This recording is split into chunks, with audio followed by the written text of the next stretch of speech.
యేసు ప్రభు శ్రమలో ఉన్నప్పుడు అందరూ పారిపోయారు. ఒక్కరు లేరు, తన వాళ్ళు తనతో పాటు ఒక్కరు లేరండి. హేరోదు దగ్గరికి వెళ్తున్నాడు, పిలాతు దగ్గరికి ఇడిచికెళ్తున్నారు, ముఖం మీద ముసుగేసి కొడుతున్నారు, గడ్డం పట్టుకుని లాగుతున్నారు. ఎన్ని శ్రమలు! ఎక్కడైనా ఓర్పును విడిచిపెట్టాడా? ఎక్కడ ఓర్పును విడిచిపెట్టలేదు. ఎన్ని దెబ్బలు! ఆయన వీపు నేల దున్నబడినట్టు దున్నబడింది. తల మీద ముళ్ళ కిరీటం పెట్టారు, బెత్తంతో కొట్టారు.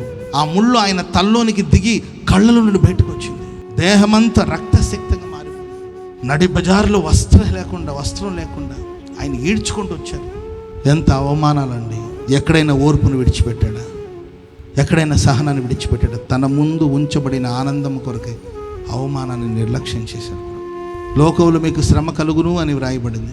అది కుటుంబంలో కావచ్చు, సంఘంలో కావచ్చు, సమాజంలో కావచ్చు, సేవలో కావచ్చు. ఎన్నో శ్రమలు వచ్చినా ఆ శ్రమలో నీ ఓర్పుని పోగొట్టుకోకూడదు. నిరీక్షణతో సాగిపోవాలి. నీకు ముందు ఒక ఆనందాన్ని దేవుడు సిద్ధపరిచి పెట్టాడు.